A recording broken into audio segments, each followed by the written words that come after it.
예,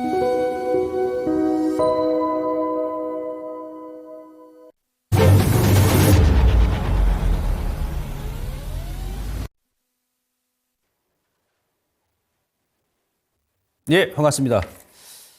자, 2월 달에 제가 지난주 방송하면서 이번 주, 그러니까 3월 초,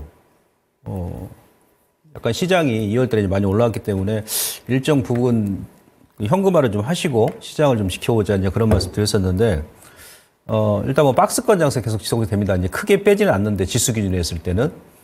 예, 근데 이런 형태가 아마 만기 이후까지 좀 가지 않겠나 싶습니다. 그래서 일단 2월 달에 제가 제시했던 전략 그대로 이제 큰 전략을 유지하시면 될 것 같고, 이번 주, 그러니까 3월 들어서 여러 가지 이벤트가 좀 많이 있었습니다. 특히 이제 우리 같은 경우는 이제 미국 시장에 어떤 현상이 벌어졌었냐면, 그동안 이제 시총 1위를 기록했던 애플, 그러니까 우리 시장에 가장 많이 영향이 미치는 종목군들이 변동성이 심했어요. 엔비디아는 그대로 이제 올라가는 그런 추세고, 애플 같은 경우도 급락이 나왔습니다. 그 다음에 테슬라도 급락이 나왔고, 그 다음에 엘버말, 이렇게 어제 그저께까지 급락이 나왔었는데, 이제 국내 자체적으로도 어떤 시장이 큰 충격을 받았을 때, 위쪽이든 아래쪽이든, 예, 그랬을 경우에 이제 어떤 종목이 이 시장 대비해서 좀 강한지, 약한지, 그런 부분을 먼저 좀 체크를 해야 되거든요. 이제 미국 같은 경우는, 우리한테 영향을 가장 많이 미치는 종목군들이 세 종목이 지금, 두 종목은 급락이 나오고, 한 종목은 또 이제 엔비디아는 그대로 다시 올라가고 해서, 이번 주가 좀 뭔가 좀 시장이 좀 내포하는 그런 의미가 큰 한 주가 아닌가 싶습니다. 그래서 그런 부분에 대해서 설명드리고요. 오늘 강의 주제는, 그동안 제가 이제 여러 차례 말씀드렸습니다만은, 이제 미국 시장의 테슬라라든지 엘버말, 그다음에 애플의 급락을 토대로 해가지고 우리 시장이 어땠는지, 그다음에 그 이후에 이제 어떻게 흘러나갈지 한번 투자 아이디어를 지금 제가 좀 찾아보고 여러분들께 설명을 좀 드리는 겁니다. 지금 3월이죠. 춘삼월인데 꽃피는 춘삼월, 그러니까 조정. 테슬라 전 개인적으로 이제 거의 다 왔다고 봅니다만은, 예, 이래서 뭐 추가적인 하락이 나왔다 그래서 우리 시장이 좀 조정이 나온다 2차전지가 그러면, 아마 1분기, 우리가 그동안 많이 공부를 했지 않습니까? 제가 뭐 말로만 차트만 보여드리는 게 아니고, 여러 가지 수많은 데이터를 여러분들께 제가 많이 보고를 드렸잖아요. 그걸 토대로 해가지고 만약에 본다 그러면 저 개인적으로, 추가적인 하락이 나온다 그러면 마지막 저점 기회가 되지 않겠나. 그게 1월 달에 전저점 깨면서 많이 밀었지 않습니까? 그러니까 1월 달에 많이 밀었을 때 여러분들께서 겁나서 뭐 손절하셨던 분들 아니면, 추가 매수를 못 하셨던 분들, 신규 매수를 못 하셨던 분들은 만약 3월에 좀 더 눌러준다 그러면 여러분들께서 다시 한번 올 들어서 두 번째 저점 매수 기회를 주는 그런 구간이 아니겠느냐 이렇게 판단이 돼서 일단 흔들림 없는 그 보유, 그 다음에 추가적으로 눌러준다 그러면 신규 매수 관점에서 보셨으면 하겠습니다. 자, 설명을 제가 한번 드릴게요. 또 가장 핫했던 종목이 이제 테슬라 엘버말이죠. 우리 시장에 가장 영향을 많이 미치니까. 예. 그래서, 테슬라 엘버말이 급락이 나왔는데, 그저께 저도 이제 우리 시장, 그저께는 조금 영향을 받았어요. 2차전지 관련 종목군들이. 예. 그래서 그저께였죠. 어제까지는 이제 큰 영향 안 받았었고, 여기 지금 그림 보시면은,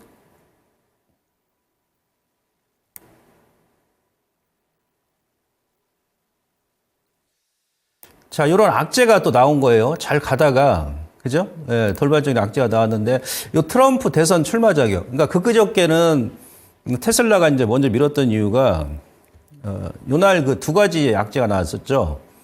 트럼프 대선 출마 자격, 대법원에서 일단 인정을 해줬고, 그 다음에 이제 2월 달에 중국의 판매량이 19% 감소했다. 요게 이제 동시다발적으로 나왔었어요. 그래서 테슬라가 이제 1차 그날, 한 7% 가까이 급락이 나왔습니다.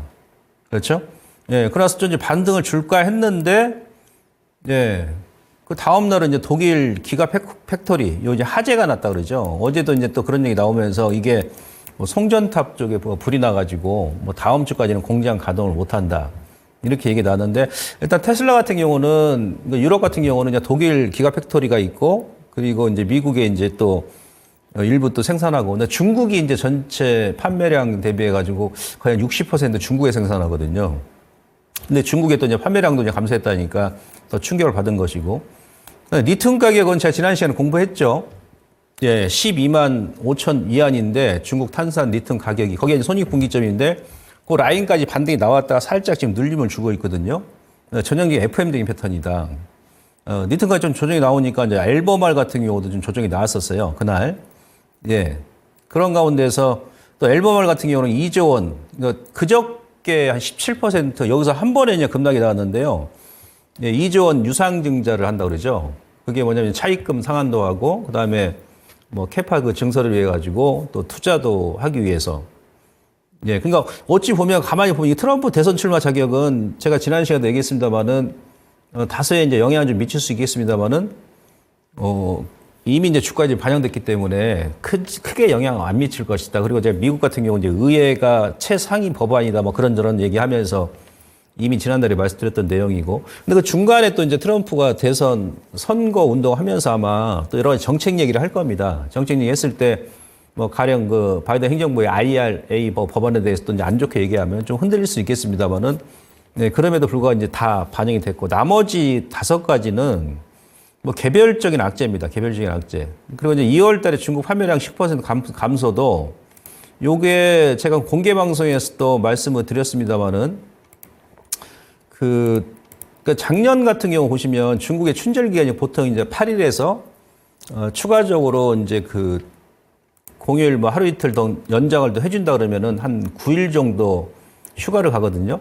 근데 작년에 중국의 춘절은 요 기간은 1월 달이었어요, 1월 달. 그러니까 1월 21일부터 정확히 1월 27일까지거든요. 여기서 이제 대체 공휴일 이틀 더 중국 정부에 줘가지고 한 9일 정도 쉬었었고요. 근데 올해 같은 경우는 춘절이 2월 달이죠. 2월 10일부터 2월 17일까지 18일 동안. 대체 공휴일 또 하루 더 준다 그러면 이제 9일 정도 쉬었습니다. 특히 이제 2월 달 같은 경우는 일수가 가장 짧지 않습니까? 그렇죠? 예, 그러다 보니까 이제 이 춘절 효과 때문에 차량 판매가 감소했다는 얘기 제가 봤을 때는. 그리고 작년에 제가 중국의 월별 소매 판매 현황을 제가 보니까요.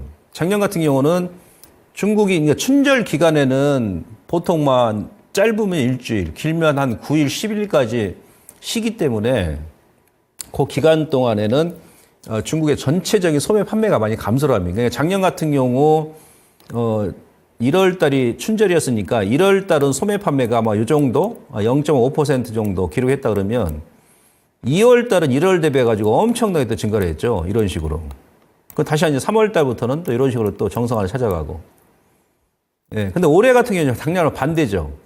올해 같은 경우는 1월 달이 소매 판매가 좋게 나오고 2월 달에 춘절이 있으니까 뚝 떨어지겠죠. 이런 식으로. 근데 3월 달에 다시 이렇게 늘어날 가능성이 높다는 얘기입니다. 소매 판매가. 어차피 이제 중국 같은 경우도 지금 전인대 중이잖아요. 4일날, 5일날 양해가 지금 시작했지 않습니까? 다음 주까지 양해 끝나고 나면 이제 본격적으로 거기서 이제 올해 예산이 다 이제 책정이 되고 이제 집행하는 그 수순을 밟게 나간다 그러면 뭐 내수 부양을 일단 할 거 아니겠습니까? 예, 그러면 이제 2월 달이 줄고 3월 달부터 다시 소매 판매가 늘어날 것이다. 이게 테슬라만 그랬던 게 아니고요. 테슬라만 그랬던 게 아니고 지금 테슬라 같은 경우는 19% 감소를 했는데 그러니까 1월 달 같은 경우는 테슬라가 올해 전년 동기 대비 8.2% 증가했어요. 정확히 7만 1,447대. 이 중에서 한 60%는 중국에서 생산하는 것. 중국에 생산해가지고 중국에서 판매를 하고 나머지는 이제 수출을 또 하죠. 중국에 생산 차량 대수가 2월 달은 전년 동기 대비해서 요것 때문에 19% 감소했다는 건데 아까 이제 춘절고 기간 때문에 그런 것이고 6만 365대 일단 생산했습니다. 이 중에서 한 60%는 네, 중국 내 소비하고 판매를 하고 나머지는 이제 다른 나라 수출하는 거죠. 근데 테슬라만 감소한 게 아니고 중국 관련 전기차 기업들도 보시면 비아드 같은 경우는 2월 달에 테슬라보다 2배 이상 감소했거든요. 37% 감소했습니다. 그래서 그 12만 2,300대 예, 생산했고 그리고 판매했고 그다음에 니오 같은 경우도 뭐 33% 감소했어요. 니오하고 이제 뭐 샤오펑 같은 경우는 테슬라 차량 판매 대수 대비해 가지고는 뭐 10분의 1밖에 안 돼요.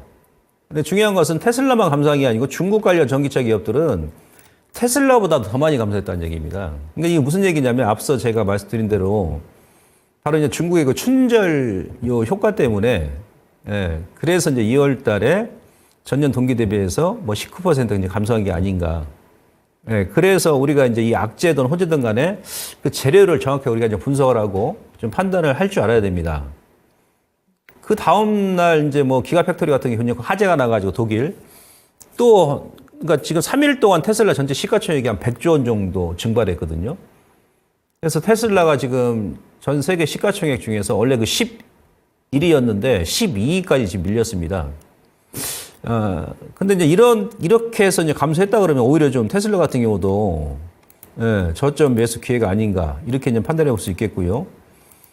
그다음에 소매 판매 것은 계속 이제 늘고 줄고 뭐 하죠. 또 차량 뭐 그런 것도 있고 그리고 이제 지금 다른 그 메이저 업체 같은 경우도 전기차가 뭐 좀 작년 대비해서 많이 안 팔리니까 좀 할인을 하잖아요. 할인. 그러니까 소비자 입장에서는 지금 할인 중이니까 저 같아도 추가적으로 또 할인할 수도 있어. 그렇게 기다려서 이제 구매하는 소비자들이 많이 늘어나는 거죠. 예, 그렇게 이해하시면 될 것 같습니다. 그래서 우리 시장한테는 이게 실질적으로 첫날만 이제 테슬라가 이제 급락이 나오다 보니까 그때 영향이 미쳤는데, 추가적인 영향은 안 미치죠. 그리고 앞서 그 말씀드린 대로 앨범월 같은 경우도 유상증자 때문에 주가 이제 급락이 나왔는데 어제는 또 한 10% 급반등이 났잖아요. 근데 앨범월도 지난 시간에 제가 여러분들께 장기 차트 보여드렸습니다만은 이왕 유상증자 하려면요. 어차피 주가 이제 올라가는 단계에서 유상증자 해버리면 다시 한번 되밀려 버리잖아요. 근데 이양 고점 대비해서 거의 한 70% 빠졌잖아요. 앨범월이 61.8% 딱 정확히 빠졌습니다. 최고점 대비해서. 글로벌 1위 기업이니까 니튼 관련해가지고 뭐 추가는 그렇게 제한적이라 보고요. 이왕 빠진 김에 거기서 유상증자 지금 해버리는 게 낫다는 얘기예요. 아예 주가 빠졌을 때. 어설프게 올라가다 해버리면 다시 또 원위치 해버리니까. 그러니까 혹여라도 우리 그 서학 개미 투자자분들께서 앨범알 뭐 매수하셔가지고 물리신 분들은 그냥 유상증자 그냥 눈 감고 받는 겁니다. 0.1초도 고민할 필요가 없어요. 예, 유상증자 받아버리시면 됩니다. 아시겠죠? 왜? 제가 근거 없이 얘기하는 게 아니고 지금 중국 내 탄산 리튬 가격 자체도 지금 계속 우상향 기조 유지하지 않습니까? 그래서 종국에는 13만 5천 위안까지 일단 장악하는 모습이 나와줘야 제가 지난 시간에 말씀드렸듯이 완전 바닥이 나오는데 지금 계단형 상승으로 지금 아직까지는 어제도 좀 반등이 나왔고 예 그런 식으로 좀 올라가고 있기 때문에 괜찮습니다. 그리고 아까 제가 이제 애플의 차트를 보여드렸었는데 지금 이번 주에 우리가 뭘 보냐면 아까 2차 전지도 그랬습니다만은 한국하고 미국하고 디커플링 주가 흐름이 좀 이어지고 있는 것 같습니다. 무슨 얘기냐면 자 애플도 지금 뚝 떨어져 버렸어요. 시총이 급락이 나와가지고 뭐 이번 내일이나 다음 주에 이제 반등 구간이긴 합니다만은 그동안 코스피하고 애플하고 차트를 보시면 거의 동일하게 움직였습니다. 동일하게. 네? 작년 연말 올 1월 달까지도.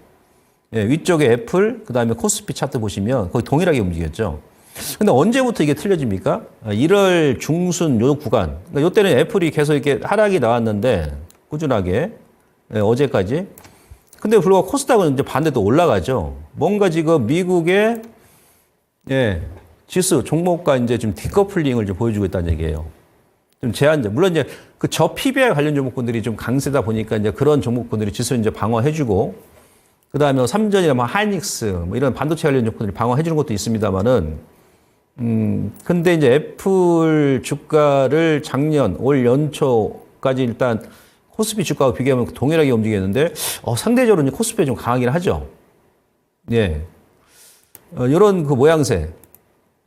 그냥 무슨 얘기냐면 지수는 조금 영향을 받는다 하더라도 우리나라 국내 관련 그 종목군들은 미국의 조정에 상관없이 좀 올라갈 종목도 올라가고 예 그렇게 좀 움직인다는 얘기고요. 아무래도 미국하고 이제 동조를 안 이루면 조금 우리가 숨쉬기가 편하겠죠. 특히나 2차 전지가 그렇다는 얘기예요. 앞서 제가 처음에 말씀드렸습니다만은 뭐 미국 쪽에서 아니면 우리 내부적으로도 어떤 뭐 지수라든지 관련 대표 종목군들이 예기치 않게 뭐 지금처럼 뭐 급락이 나온다든지 충격을 받았을 때 그랬을 때 그 연관된 네 종목이 어느 정도 영향을 받는지 먼저 여러분들이 체크를 하셔야 됩니다. 그러니까 예를 들어서 자 1월 달에 종합지수가 막 밀었잖아요.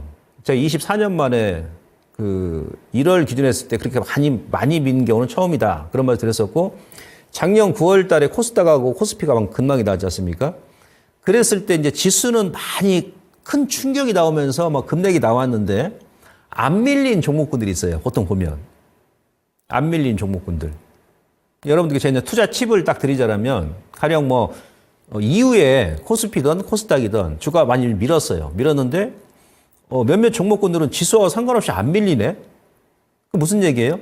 지수보다 상당히 힘이 강하다는 얘기거든요. 누군가 관리해주는 그 메이저 세력들이, 소위 얘기하면 큰 손들이 좀 관리를 해주고 있다는 얘기예요. 지수는 막 푹푹 빠지는데, 그럼 다른 종목군도 대부분 빠지는데, 안 밀리는 종목군들은 뭔가 다 이유가 있는 겁니다. 그래서 나중에 조금 시간이 지나고 나면 그런 종목들이 많이 가거든요. 그래서 이번 주가 좀 중요하다고 제가 이제 말씀드렸던 이유가, 자, 2차 전지도 지금 미국하고 디커플링 주가 흐름 이어집니다. 보통 이제 테슬라하고 제가 지난번에 그 차트 비교해 드렸습니다만은 뭐 리튬 가격, 테슬라, LG 엔솔, 다른 종목들과 같이 동일하게 움직이거든요. 어떤 분들은 뭐 테슬라가 또 우리 2차 전지하고 무슨 상관이냐 뭐 이렇게 말씀하시는데 그게 아니에요. 예. 뭐 삼성전자가 아무리 실적이 좋아도 뭐 하이닉스가 좋아도 미국의 필라델피아 반도체 지수가 고점 찍고 밀어버리면 같이 밉니다. 예, 그런 효과죠. 테슬라가 지금 뭐 3일 만에 시총이 100조가 날아가면서 증발하면서 뭐 10% 넘게 장중까지 따지면 밀었거든요. 물론 이제 앨범알 같은 경우도 이제 기술적으로 한번 밀릴 자리였어요. 이따 차트 보여드리겠습니다만은 뭐 유상증자 뭐 개별적 악재가 나왔든 뭐가 나왔든 간에 고점 대비해서 앨범알도 이틀 만에 거의 23% 그저께까지 빠졌지 않습니까? 엄청나게 빠졌잖아요. 그랬을 때 우리 2차 전지 관련 종목군들이 어떻게 주가가 흐름이 나오는지를 먼저 체크를 하는 거예요. 예. 그래서 비교를 딱 해드리면 앨범알 급락 나오고, 그죠? 예, 테슬라 급락 나왔는데 포스코홀딩스 뭐 크게 충격 안 받았죠. 예, 추세를 아직 안 깼어요. 지난 1월부터 저점 찍었던 그 라인부터. LG 엔솔 같은 경우도 어제까지 조금 조정이 나왔다 오늘 좀 반등이 나오죠. 그죠? 예, 그 대표 종목군도 지금 충격을 안 받고 있더라. 나름대로 선방했다. 이렇게 보시면 될 것 같고. 그 다음에 뭡니까? 포스코 피치엠하고 에코프로비에. 자, 보시면 이 두 종목도 실질적으로는 에코프로비엔 같은 경우는 제가 지난주에 그 맥점이라고 그랬지 않습니까? 28만 원을 돌파를 해야 된다고 그랬는데 지난주 27만 3천 원인가요? 61선 언저리까지. 예, 그 라인까지. 그러니까 예를 들어서 에코프로비엔 같은 경우는 앨범알 테슬라가 올라간다 하더라도 급반등이 나오지 않으면 어차피 이제 이 구간에 조금 쉬었다 움직일 자리예요. 사실은 내부적으로, 기술적으로. 포스코 피치엠도 마찬가지고. 120일 돌파하고 나면 쭉 한번 누르거든요. 실질적으로 앨범알하고 테슬라 주가 급락 나왔습니다만은 이 두 종목 같은 경우도 그대로 추세가 지금 유지되고 있다는 얘기예요. 예를 들어서 지금 에코프로비엔 차트 잠깐 보시면 지난주 이거 공부했지 않습니까? 네, 제가 왜 28만 원 돌파가 일단 중요하냐 1차. 여기 저항과 여기 저항. 그러니까 12월 4일 날 요때 이제 고점 찍어서 윗골이 나왔죠. 요거 제가 이태리 장인 패턴이었지 않습니까? 여기서 딱 얻어맞고 다시 밀린 거예요. 거래가 안 나오다 보니까 어떻습니까? 네, 다시 한번 20에서 언제까지 조정이 나오잖아요. 그러니까 뭐 테슬라하고 앨범알이 주가가 이렇게 안 빠졌다 하더라도 이 자체적으로 놓고 본다 하더라도 한번 누를 자리에 이거 돌파를 바로 못 해줘 버리면. 그죠? 예. 그래서 만약 이걸 이제 28만 원 돌파하게 되면 요 추세, 중기 추세선을 돌파하는 그런 구간이어서 거기서 이제 거래가 조금 들어온다 그러면 그때는 이제 N자로 올라가는 거죠.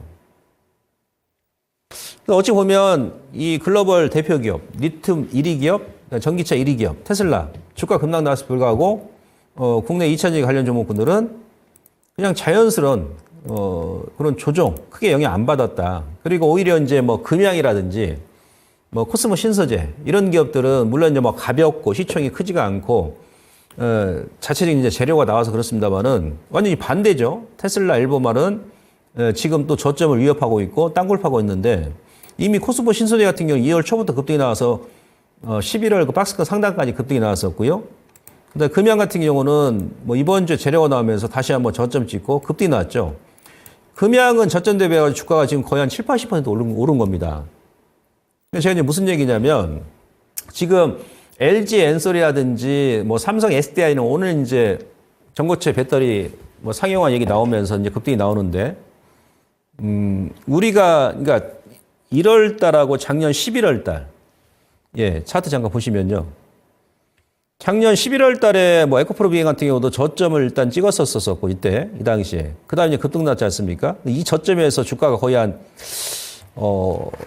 70% 예전에 올랐은 거예요. 단기간에. 예, 이때 공매도 전환 30% 올랐고 눌림 주고 다시 한번 또 SDI 공급 재료 나오면서 또 30% 넘게 올랐지 않습니까? 그죠?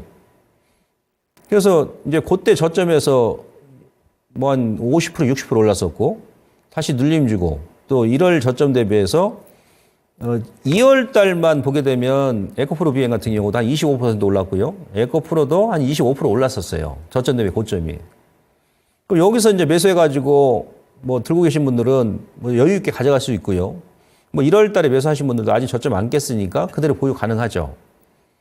그러니까 한 2, 3개월 정도 지나서 와 보니까 뭐 금양 같은 경우도 마찬가지고 다른 종목도 마찬가지입니다. 거기가 저점이었더라. 거기가. 남들 무서워 손절하고 예, 던졌을 때 뭐 금양은 이제 1월 달 여기가 저점이었잖아요. 그죠? 다시 한번 밀지 아니면 여기서 그냥 그대로 치고 갈지도 모르겠습니다만은 중요한 것은 그때 매수를 해야 되는 얘기죠. 그때 밀었을 때 저점 깨고 밀었을 때 우리 아시죠? 독종 정신. 예, 한치 오차도 없이 흔들리지 마시고 제가 계속 홀딩하시고 오히려 뭐 추가 매수 말씀드렸습니다만은 그러니까 지금도 마찬가지입니다. 자, 3월 달 같은 경우가 그 이제 1분기가 끝나잖아요. 이번 달 말이면. 예, 원래 그 3월이 1분기 말이잖아요. 1분기 말. 그러니까 분기 말 되게 되면 변동성이 심합니다. 보통. 그다음 6월 달 같은 경우는 2분기 말이고. 그죠? 9월 달 같은 3분기 말이잖아요. 분기 말에 기관하고 외인들이 포트폴리오 교체를 막 활발하게 하거든요. 또 올릴 종을 더 올려버리고 슈팅을 만들어버리고 위쪽으로 오버슈팅 만들고 그 다음에 예 그동안 좀 지지직 흘렀던 종목들은 수익률이 이제 안 나오니까 예, 손절해버리고 펀드 이제 수익률 제고 차원에서 그러다 보니까는 이제 저 언더슈팅이 나오는 종목들 많이 있어요.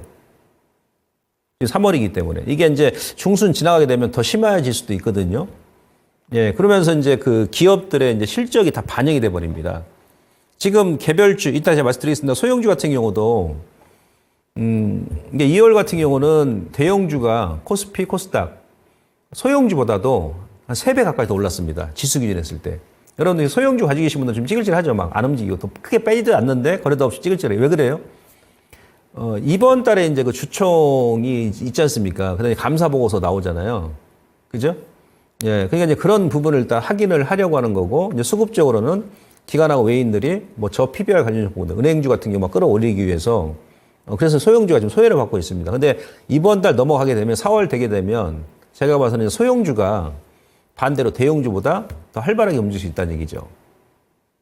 예, 그런 게 이제 3월 이번 달에 시장이 업종과 종목도 그렇게 전개가 됩니다. 아무튼 그래서 실적도 지금 반영됐기 때문에 우리 다 공부했잖아요. 제가 지난 시간에 반도체 비교해서 말씀드렸었고 반도체도 작년 3월 달에 그때가 저점이었는데 제가 그 당시에 뭐 마이크론 테크놀로지 실적 뭐 지금처럼 실적 분석해가지고 막 해드렸지 않습니까? 지나오니까 다 올라가 버리잖아요.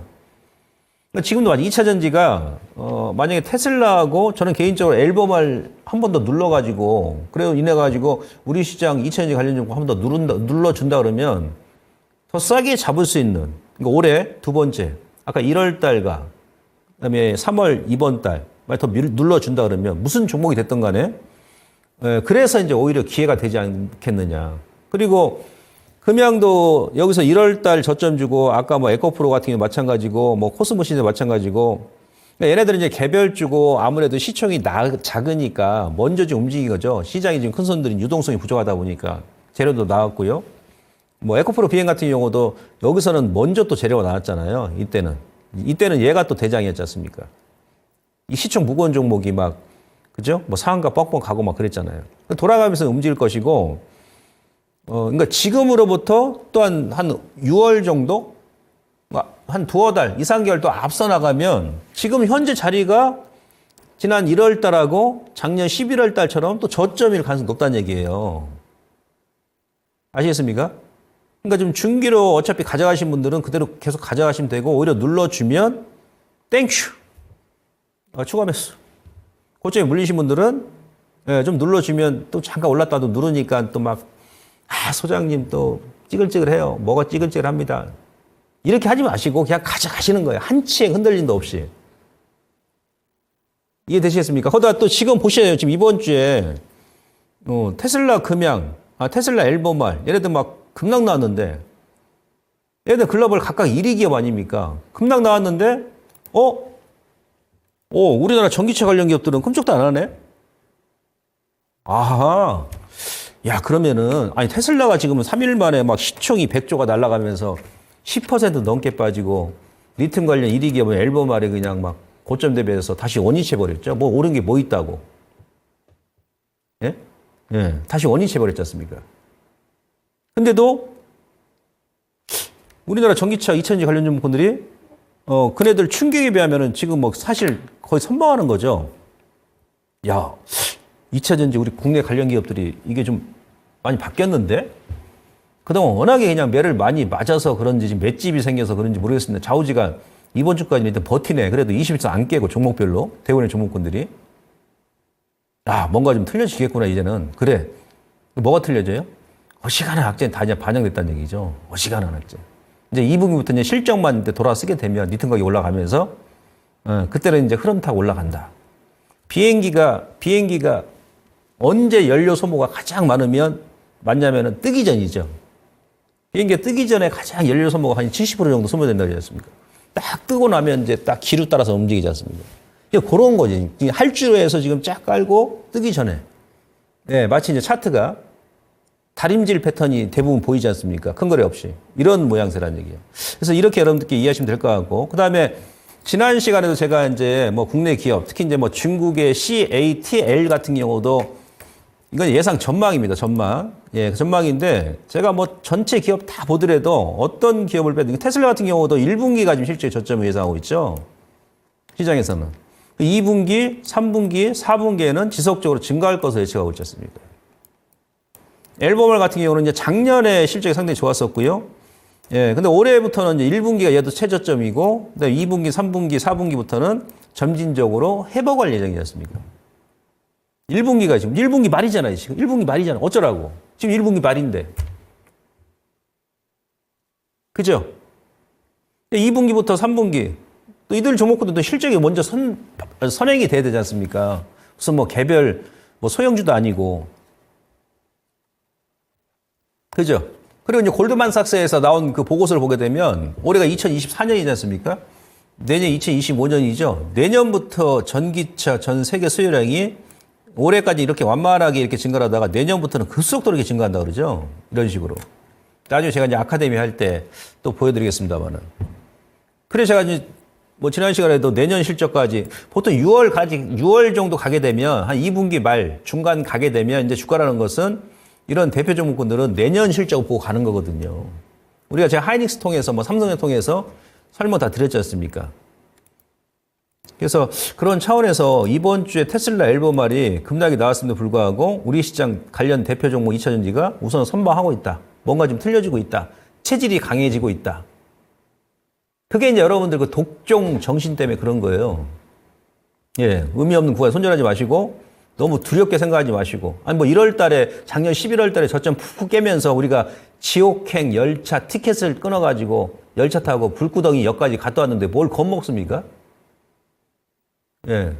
몇 개월 못 기다립니까? 그러니까 공개 방송에서 저한테도 막 이런저런, 왜 이렇게 찌글찌글합니까? 소장이 이렇게 많이 안 움직입니까? 이런 그 말씀하지 마시고 일단 가져가시면 됩니다. 지금은 제가 봐서는 반도체보다도 반도체가 나쁘다는 게 아니에요. 저 역시도 작년부터 반도체 계속 얘기를 4월 달부터 이제 했었습니다만은 저는 말로만 하는 게 아니고 이 데이터를 다 보여드렸어요. 여러분들 작년에 제가 그 4월 달 그 반도체 관련해가지고 설명드리고 한번 보십시오. 차트만 보고 하는 게 아니고 저한테는 이제 데이터맨이라고 하지 않습니까? 지금 물론 엔비디아도 실적이 우상향 기조로 이어나가요. 내년까지 나가는데 주가라는 것은 이런 식으로 이제 실적이 갑자기 막 이런 식으로 증가하고 예, 들쑥날쑥하고 어쩔 때는 또 내려오고 올라가고 내려가고 그럼 주식 매매를 못 하죠. 주가도 막 그렇게 움직이니까. 엔비디아 같은 경우도 이제 실적이 당연히 뭐 내년까지 이제 우상향 기조로 이렇게 유지합니다. 이제 실적이 이런 식으로 꾸준하게 올라가요. 올라가는데 실적은 이제 이런 식으로 올라가는데 근데 주가 이번에 올린 거 보세요. 엔비디아. 실적이 이런 식으로 우상향 이렇게 올라가면 주가도 이런 식으로 올라가는 거죠. 이런 식으로 이렇게. 근데 이번에 엔비디아 주가 지금 쏜 거 보세요. 그러니까 뭐냐면 작년에 우리 2차 전지가 지금 왜 후유증이 심합니까? 실질적으로는 올 상반기 이후, 아니 하반기, 그다음에 이제 본격적으로 영업이익이 확 증가하는 것은 내년이거든요. 근데 주가가 먼저 선행해서 움직여버렸다는 얘기예요. 먼저 앞서 나갔다는 얘기예요. 주가가. 그러다 보니까 지금 데미지가 생기는 거예요.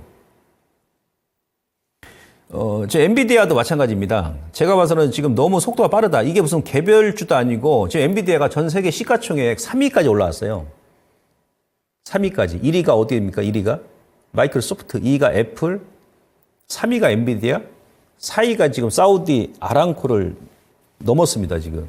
그러니까 우리나라 전체 코스피 시가총액, 코스닥 시가총액이 지금 한 2,500조 정도 되는데 그거보다 더 높아요. 근데 막 갭으로 움직이죠. 어제도 막 갭으로 올라가고 시청이 무슨 뭐 개별 소형주도 아니고 3,000조 가까이 되는 기업이 아침부터 막 갭으로 떴다 오르고 막 그렇습니다. 근데 지금 엔비디아가 뭐 돌파할 수도 있겠죠. 예, 돌파할 수도 있는데 지금 보시면 딱 이 저항이라 이 저항. 지금 살짝 돌파를 했네요. 살짝. 엔비디아도요.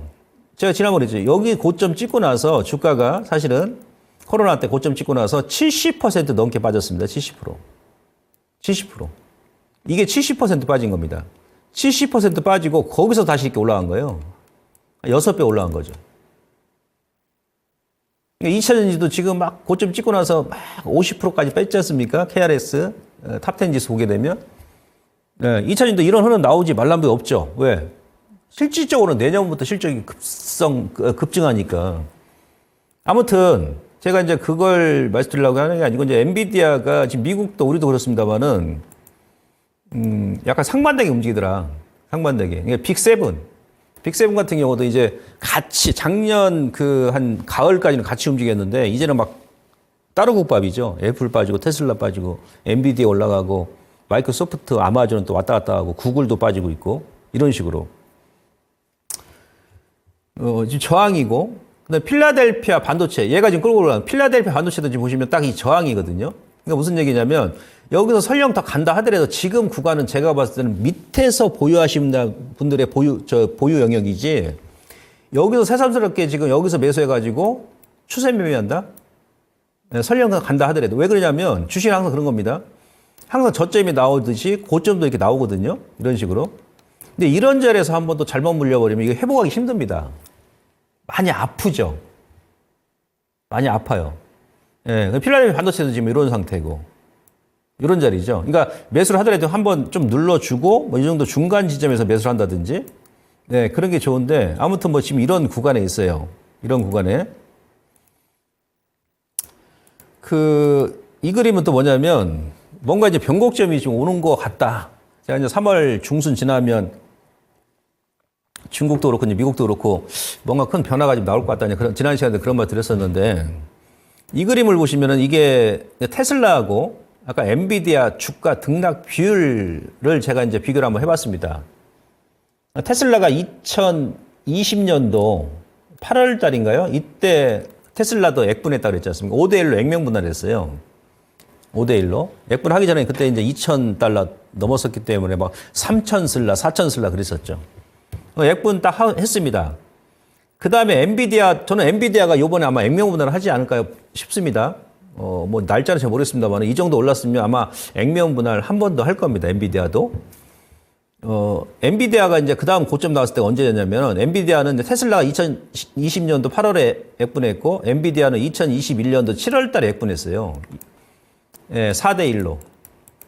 4대1로 액면 분할했습니다. 테슬라는 때 5대1로 액분했고 아마 엔비디아 또 액분할 겁니다. 근데 지금 현재 엔비디아가 아까 제가 장기 로고 핵심 추세도 이제 보여드렸습니다만은 요 자리잖아요, 요 자리. 예, 지금 이 자리에 있다고 그랬지 않습니까? 예, 필라델피아 반도체에서도 이 자리에 있고 아주 교묘하게도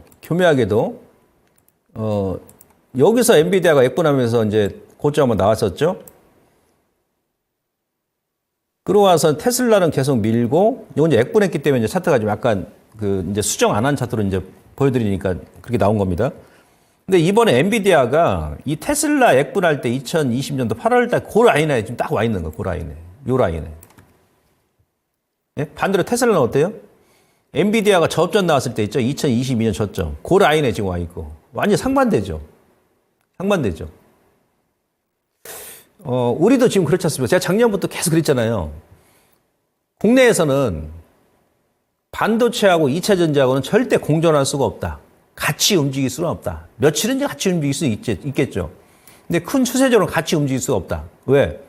전체 코스피 대비해서 이들 기업들의 덩치가 너무 크기 때문에. 미국도 지금 그 자금에 좀 한계가 있기 때문에 뭐 테슬라도 같이 움직이고 막 이렇게 하지는 못할 것 같아요. 예.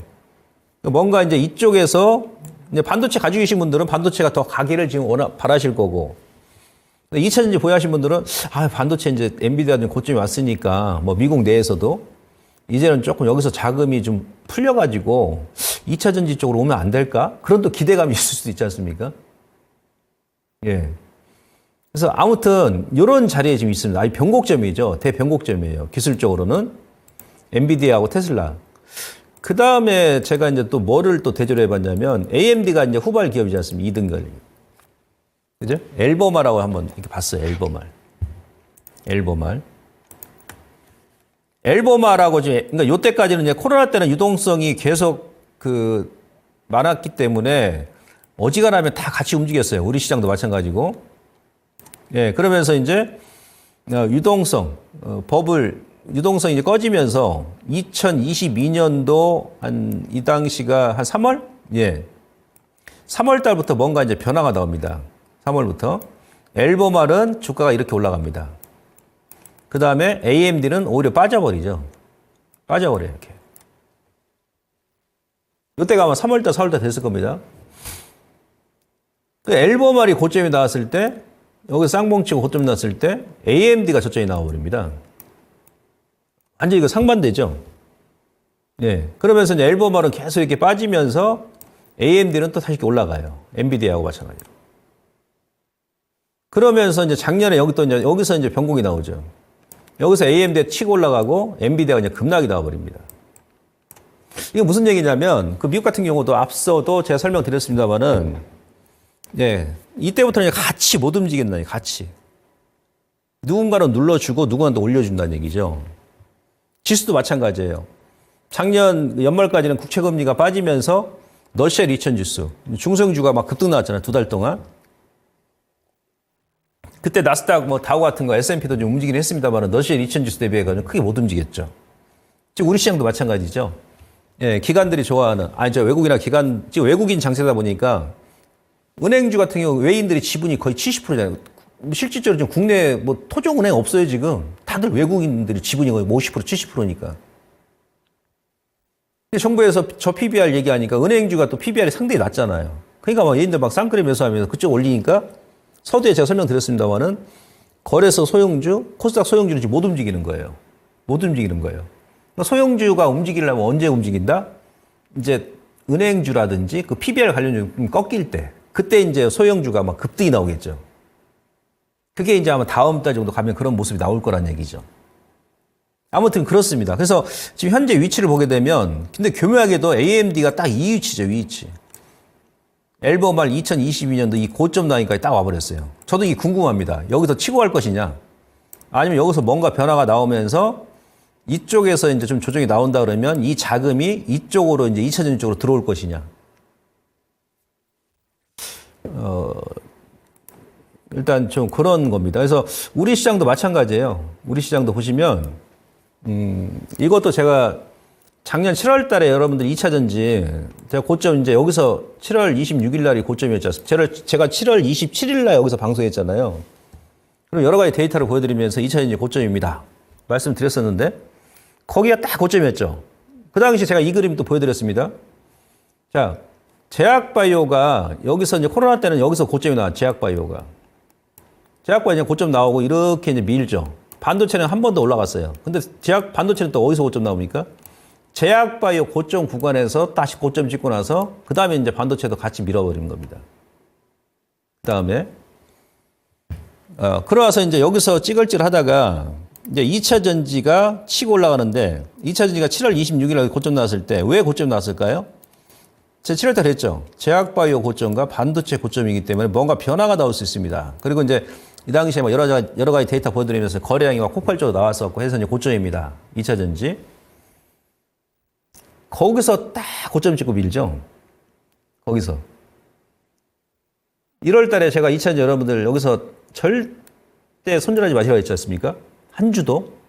고점에 보유하신 분들.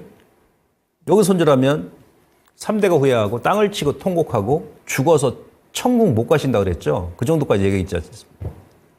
거기가 뭡니까 또? 네, 제약바이오 반도체 저점 단위까지 왔었다는 얘기지. 거기서 반등 주고 살짝 또 눌리는 거예요. 지금은 이제 반도체가 어때요? 반도체가 여기서 눌림 주고 다시 뻗어 올라가면서 반대로 2차 전지 작년 7월 26일 고점까지 왔거든요. 저도 이 궁금합니다, 또. 여기서 반도체도 치고 갈 것이냐? 아니면 여기서 이제 한번 이제 차익 매물이 나오면서 이 자금이 제약 쪽으로 들어갈 것이냐? 아니면 2차 전지로 들어올 것이냐? 뭔가 이제 변화가 좀 나올 만한 그런 위치가 아닌가 싶습니다. 지금 제약바이오 같은 경우는 이제 박스권 돌파하죠. 제약바이오. 제약바이오 여러분 잘 보셔야 됩니다.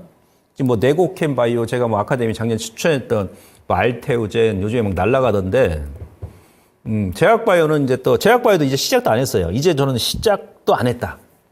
이제 올 하반기 좀 중기를 봤을 때. 그래서 제약바이오도 지금 자리가 상당히 괜찮고 단지 이제 반도체가 지금 시장 끌고 올라왔는데 여기서 더 갈지 아니면 뭔가 이제 여기서 조금 차익 매물 나오면서 한번 쉬었을 때 그 자금이 2차 전지로 들어오면서 다시 뭔가 분위기를 좀 바꿔나갈지 요거를 우리가 한번 좀 체크를 해야 되는데 저는 전체적으로 지금 뭐 이 그림만 보고 제가 말드린 게 아니고 여러 가지 이제 뭐 제가 글로벌 대표 기업들 뭐 예상 실적부터 해가지고 또 국내 관련 대표 기업들 실적 전망치 뭐 그동안 계속 얘기했지 않습니까? 그러면 적어도 이제 뭐 국제 리튬 가격도 마찬가지고 2분기부터 이제 실적 점진이 좀 계속 개선된다 그러면 이제는 그 2차 전지도 뭐 단기간에 재료가 나오지 않는다 그러면 좀 더벅더벅 이제 걸어 나가겠죠.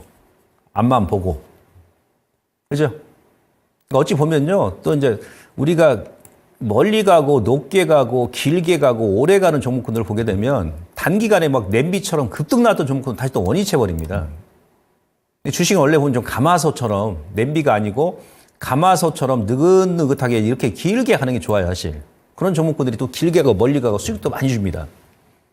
근데 너무 그냥 단기간에 급등 나가지고 이렇게 올라가면 또 때릴 수밖에 없잖아요. 그래서 이제 그런 마인드로 여러분들께서 그대로 좀 대응해 나가시면 그게 무리가 없겠다 이렇게 말씀드릴 수 있겠고요. 그 다음에 이제 이 그림 보시면은 요것도 마찬가지죠. 최근에 요거 이제 구글 트렌드 들어가가지고 미국은 더 심합니다. 여기서 제가 작년에 이제 요거 보여드렸지 않습니까? 여기서 2차 전지 고점 나왔을 때. 지금 AI 반도체하고 2차 전지가 완전히 틀리죠, 위치가. AI 반도체는 지금 4번째 고점이거든요, 여기가. 5번째 고점이네. 맥스까지 올라갔다가. 근데 2차 전지는 지금 관심도 없어. 대중에 관심도 없습니다. 불과 지금 6개월 만에 사람들이 이제 2차 전지는 아예 이제 뭐 관심도 없어요. 다 지금 AI 반도체 쪽으로 몰려있다는 대중의 관심도가. 미국은 더 심해요.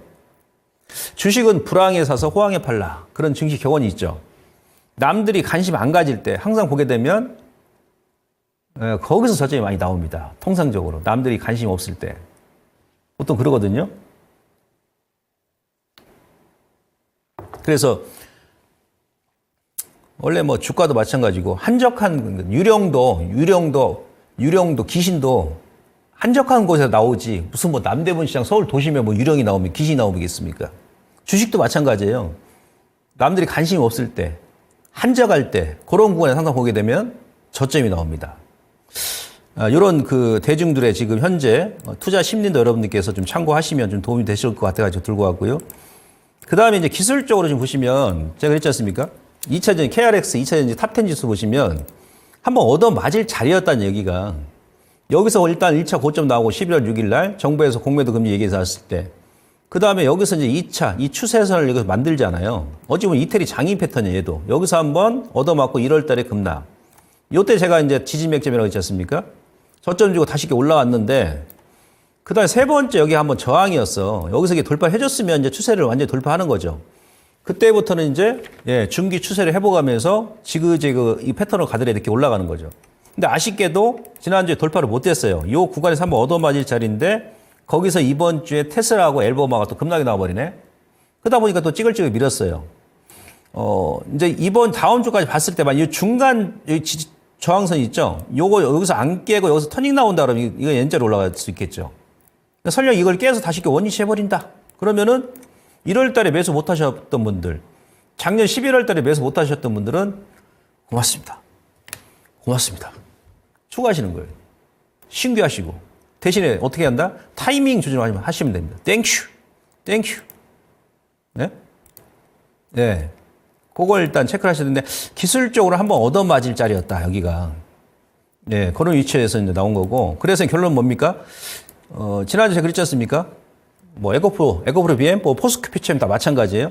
근데 LG 에너솔루션이 무거우니까, 뭐, 금액이 크신 분들, 뭐, SDI 오늘 뭐, 급반등 나오잖아요. 라운드형 쌍바닥 주고. 006, 400. 예, 지금 13% 오르는데, 이거 보시면 SDI 같은 경우는 뭡니까, 이게? 예, 라운드형 쌍바닥 패턴. 전형적인 개미알기였죠. 짝꿍댕이. 저점 만들고, 여기서 거래 죽이면서 아주 지루하게 만듭니다. 지루하게. 그러면서 여기서 한번 깨까 말까 하다가 오늘 획가다가 돌려버리죠. 거래 터지면서. 예, 2차전 중에서는 제가 이제 SDI가 아카데미에서도 아마 세계에서 가장 저평가된 기업이 아니냐. 제가 이제 그런 말 그런 기업이라고 말드렸는데, 예, 아무튼, 이 친구들 일단 이렇게 되면 이제 완전 바닥이 나온 거죠. 퓨처엠도 마찬가지고, 예, 이런 형태로, 물론 예상입니다만은 전반적으로 실적이 이제 회복될 것이고, 뭐 액분하고 나면 또 유동성 개선될 것이고, 그 다음에 BM은 또 거래소 보내게 되면은 거기서는 더 이제 물이 넓으니까 세상이 에코프로 BM도 이제 움직이기가 용이할 것이고, 그러면서 이제 가는 거예요. 단지 뭐가 아직은 이제 이번 달 말 4월 한 중순 정도 저는 생각하고 있는데 약간 이제 가격 조정이 거의 끝나가고 이제 기간 조정이 남았으니까 제가 계속 얘기합니다만은 투트랙 전략, 단기와 중기. 너무 또 중기로 보면은 지루하니까 우리 개이지 않습니까? 뭐 조폐공사입니까? 그 돈에 맞게 하는 거예요. 돈에 맞게. 네, 그래서 고점 보유하신 분들은 계속 홀딩, 주가 조정 시마다 적극적으로 매수 마인드 유지, 대신에 타이밍 조절 이렇게 보시면 돼요. 그래서 이제 시황 잠깐 제가 이거 2분 남았으니까 올라가 또 하겠습니다. 제가 김봉만의 유튜브 맥점 매매 무료입니다. 무료. 여러분들 예, 꼭 가입하시고. 자, 기본적으로 지난달에 중국이 가장 많이 올랐죠. 그죠? 일본도 한 8%, 중국도 제가 12월부터 이제 2월달 저점 나온다 그랬잖아요. 코스닥도 거의 8% 올랐어요. 코스피도 5% 올라오고. 글로벌 증시가 대부분 다 올랐습니다. 5 내지 한 8%. 많이 올랐지 않습니까? 한 달 동안 이렇게 올라서 많이 오른 거거든요. 그러니까 조금 이격 조정이 필요하다는 얘기예요. 그래서 제가 2월 말에 일부는 조금 현금화 하시고 시장을 좀 조정 줄 때 다시 한번 보자. 그렇게 말씀드렸던 것이고. 그 다음에 지금 국내 2월 달에 주가 흐름 보시면, 지수별 흐름 보시면 코스피는 5.8% 올랐고 대형주가 6.6입니다. 소형주는 2.9예요. 대형주 3분의 1밖에, 아니, 반밖에 못 올랐죠. 코스닥도 8% 올랐는데 대형주가 12.7%. 왜냐하면 에코프로하고 에코프로 BM이 각각 25% 올랐으니까 지수 끌어올린 거고. 근데 소형주 보시면 2.8이죠. 대형주 대비해서 5분의 1밖에 못 올랐어. 그러니까 지금 소형주 가지고 계신 분들은 어떻게 한다? 예, 다음 달까지 보유하시면 됩니다. 다음 달 정도 아니면 이번 달 말 정도 가게 되면 소형주가 움직입니다. 이게 또 왜 그러냐면 정부에서 밸류업 정책 실시하면서 우리 그 기간 투자자분들께서 코스닥을 지금 거의 한 달 반 동안 아주 막 쏟아 붓습니다. 그냥 징그레 합니다. 징그레 그냥. 어떻게 한 달 반을 그냥 계속 하루도 안 빼고 매도를 합니다. 2조 원 넘게. 왜 그래요? 이쪽으로 들어간 거야. 이쪽으로. 저 PBR 관련 종목군들. 그러니까 소형주가 어떻게 됩니까? 여기서 딱 확인이 바뀌죠. 저 PBR 관련주, 코스피 금융주가 확 치고 올라가니까 소형주는 계속 찌글찌글 제자리예요. 이게 언제 해소됩니까? 저 PBR 관련주 약간 고점이 나온다든지 아니면 이번 달 뭐 한 말 정도? 그 정도 가게 되면 뭔가 이제 변화가 나올 것이다. 예, 그런 가운데서 지금 거래 회전율이 안 돌잖아요. 거래 회전율이 안 돌다는 게 무슨 얘기예요? 특정 종목과 특정 업종에만 지금 자금 쏠린다는 얘기예요. 그러니까 소형주 보유하신 분들은, 안 움직이는 종목군들은 아직은 타이밍을 조금 더 늦추는 게 좋다는 얘기죠. 그래서 박스권 일단 예상하시고, 만기 전후에 글로벌 증시 변곡점이 예상되고, 단기적으로는 수급 솔림 형태 때문에 대형주가 강한데 소형주 약하고, 이게 이제 이번 달만 지나면 변화가 나타날 것이다. 박스권이니까 2월 말에도 말씀드렸습니다만 일부 좀 현금화하셔서 종목별로 너무 급하게 하실 필요 없습니다.